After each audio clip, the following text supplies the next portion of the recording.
It is Tuesday, April 6th here in Draft Shark Studios in Rochester, New York. Welcome to the 22nd Quick Hit podcast in our Dynasty Prospects Scouting Report series. I'm your host, Matt Schauf. With me, as always, is Jared Smola. You can now find 27 Dynasty Rookie Scouting Reports on DraftSharks.com. Every single one of those is free to read, and they will keep coming as the NFL Draft draws ever closer. You can check out every one of these accompanying podcasts by subscribing to the Draft Sharks YouTube channel or any of our podcast feeds. Our focus today is on the other Alabama receiver in this class, Jaylen Waddle. Jared, give me some background on Jaylen Waddle. Yeah, Waddle, a four-star recruit, a top 10 wide receiver in the 2018 recruiting class, according to most scouting services, and then turned in a really impressive true freshman season for an Alabama team that was loaded with NFL talent. Waddle's 848 receiving yards that season ranked second on the team to only sophomore Jerry Jeudy. Waddle finished ahead of then sophomore Henry Ruggs, ahead of sophomore Devontae Smith, ahead of junior Irv Smith. So, four other NFLers on that team. He was third on the team in catches, tied for third with his 7 receiving touchdowns. And, I do think comparing Waddle and Devontae Smith, two guys in this draft class is useful. So in that 2018 season, Waddle finished with more catches, yards, and touchdowns than Devontae Smith. Waddle, a freshman at that time, Smith, a sophomore. I do want to note, though, because I haven't seen this a lot, but, despite the fact that Waddle was always a year behind Smith as far as experience goes, they're basically the same age. Devontae Smith is 11 days older than Jaylen Waddle. And there's some debate as to whether we should, look at college experience or age when we're, kind of looking at these guys' college numbers and trying to compare them to each other. So, if you're more to the experience side, Waddle has an edge there to Devontae Smith. But again, they're basically the same age. So I'm not really sure we should be comparing, sophomore to sophomore seasons and junior to junior seasons. I think, comparing them by age is definitely, worthwhile as well when we're looking at these two guys. Waddle took a step back as a sophomore, 33 catches, 560 yards, and 6 touchdowns. All those numbers were down from his freshman season. And he kind of fell behind both Devontae Smith and Henry Ruggs, as well as Jerry Jeudy that season, ranked behind all 3 of those guys in catches and yards. He was 5th on the team in receiving touchdowns behind those 3 wide receivers and Najee Harris. This past season, Waddle really got going when Jerry Jeudy and Henry Ruggs were off to the NFL. That left Jaylen Waddle and Devontae Smith as Alabama's clear top 2 wide receivers. And really they were, basically even in production through the first 4 games of the season. Devontae Smith had 38 catches over those 4 games to just 25 for Jaylen Waddle, but they both scored 4 touchdowns in those 4 games. And Jaylen Waddle, 557 yards in those 4 games to Devontae Smith's 483. Unfortunately, Waddle's season basically ended there when he went down with a fractured right ankle on the opening kickoff of Alabama's 5th game. Had surgery that night. Was originally expected to miss the rest of the season. He did end up getting back on the field for the national championship, but his snaps were limited. He was clearly hobbled, only caught 3 balls in that game. Obviously wasn't at 100% at that point. I think it's useful to compare these two guys next to each other for the seasons that they played together. And I think what we have to go on, they look fairly even. I mean, you said it was Jaylen Waddle first, then it was Devontae Smith over him.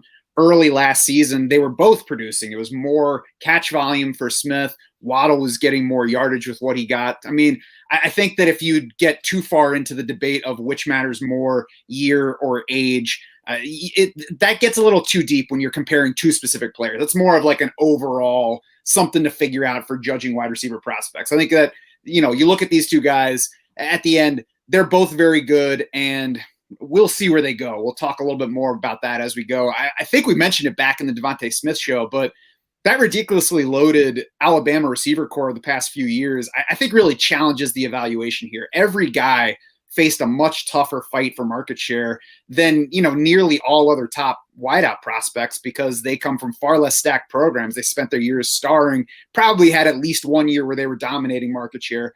Waddle, especially losing most of last season to that ankle fracture, challenges him. It also challenges the Devontae Smith evaluation for us because we just don't know how the rest of 2020 would have played out with those 2 guys playing. One factor that does work in Jaylen Waddle's favor, at least slightly, is BMI, body mass index. That's really emerged lately as a potential indicator at receiver. And I mean, whether you think it's silly or not to even think about BMI, it's just, multiple people have studied this and found a connection between BMI, higher BMI, and wide receiver fantasy production in the NFL. Ideally, you want to be over 26 for BMI. Jaylen Waddle isn't big, but he does meet that BMI 26 threshold, assuming that he is actually at least 180 pounds. Now, without going too far into BMI, that's not the reason to like him. It's just maybe a reason not to dislike him at this point, Jared. What to like about Jaylen Waddle is on the tape, right?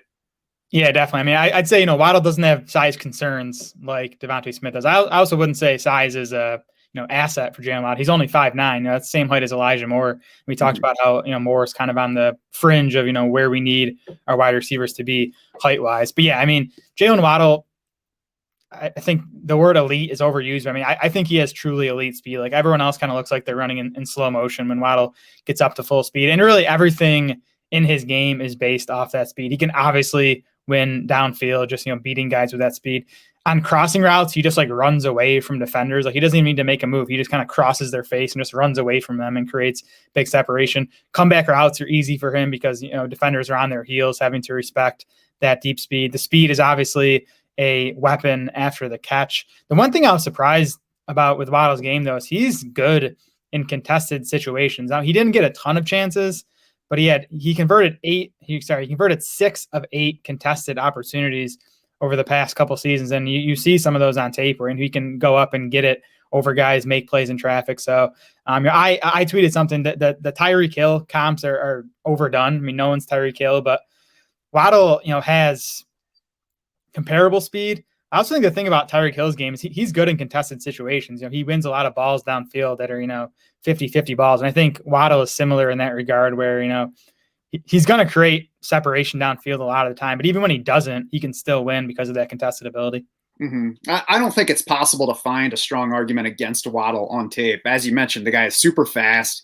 He's impressively springy, both in terms of going up for a catch and making cuts with the ball in his hands. I think we should also not overlook his success as a return man. That can also be an indicator of future production from a wideout prospect. Antonio Brown, Tyler Lockett, a couple of poster boys for that aspect. And the connection makes sense. It's just an indicator of a guy being good with the ball in his hands, being fast, being athletic, being able to find his path to the end zone. So it's worth considering his success as a return man, not because we want him returning kicks in the NFL. Ideally, he becomes such an asset for his NFL team and for our fantasy teams that they don't want to have him returning kicks. But again, it's just one of those indicators that can point to NFL production. So let's spin it forward now, Jared. Fantasy outlook for Jaylen Waddle. What do you have? Yeah, I mean, he's gonna come in as my pre-draft wide receiver 3 behind Jamar Chase, and I'm still gonna lean Devontae Smith over Jaylen Waddle again. I think their production profiles are about equal. I like Smith's tape a bit better. I think he's a more complete wide receiver. I mean, there are holes in Waddle's analytical profile. I mean, he never even hit the breakout market share thresholds that we look for. But again, context is so important. Like he's playing with 3 to 4 other NFLers during his time at Alabama. He had the big freshman season. That's impressive. Was clearly on his way to a huge 2020 season. So I think he's fine as far as production goes. As you said, that the tape is awesome. That speed is going to translate to the NFL, and it's going to give defenders problems. And he's going to have draft capital on his side. I mean, he looks like a likely top 12 pick.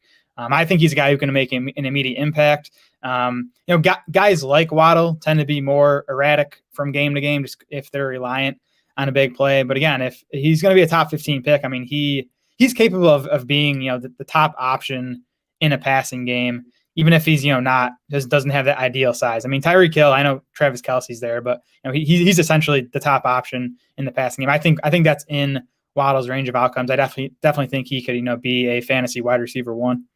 I definitely don't have a problem with Waddle at the right price. My one hesitation here is, like, who are we hoping that he's going to become in the NFL? Tyreek Hill is a name that you've mentioned multiple times. I mean, Are we hoping that he's going to be Tyreek Hill? Are we hoping he's going to turn into something like Stephon Diggs, Antonio Brown? All those guys kind of similar in size. They're all a tiny bit bigger than Jaylen Waddle is, but not significantly. But more important to me is all those guys were round 5 picks or later. So obviously draft capital is going to be a plus for Jaylen Waddle because he's going to go a lot earlier than those guys. And, I'm obviously not saying that it's better if you're his size and you go in round 5 than if you're his size and you go in round 1, because that would be ridiculous. But I just wonder if we're chasing a kind of player that is not really a type that you can chase. It's something that, I don't know, you bet on later in a draft and you get a little bit lucky. So, again, I'm not trying to build a case against him. It's just my hesitation in watching him. And I think ultimately I wonder, is Waddle that different than what we were getting in Henry Ruggs as a prospect last year? Yeah, I should go back and really comp those two guys, because it's funny, they're similar. Like Waddle and Ruggs are similar, I think, as players, relying on the speed. And I think Devontae Smith and Jerry Jeudy are similar as players, just with the route running and the contested ability. I don't know. I think Waddle's production was more impressive than Henry Ruggs. I think he looks like a more complete receiver than Henry Ruggs with some of that contested stuff. But yeah, I mean, they're similar archetype. Like Waddle doesn't fit into that prototypical box you want your wide receiver to be as far as like size goes. And again, the production wasn't flawless at Alabama. But I mean, man, these, I know Jeudy and Ruggs were semi-disappointing. I mean, Ruggs was very disappointing as a rookie. But in general, the Alabama wide receivers have been hits at the next level. You think about Amari Cooper and Calvin Ridley. So that I factor that in a bit. I think it adds to Waddle's safety. I think guys coming out of that program have been pretty good in general. Yeah, I like Jaylen Waddle right now better than I did Henry Ruggs last year, and I think that the return production is well worth noting, because Henry Ruggs is probably at least as fast. We don't have a timed 40 for Jaylen Waddle. Henry Ruggs was sub 4.3, so he's probably at least as fast as Jaylen Waddle. He didn't do anything as a return man, really. He did return some kicks. It was okay. I don't think he even had a return touchdown at Alabama. Jaylen Waddle was a star in that area. So I think that's worth noting in comparing those two.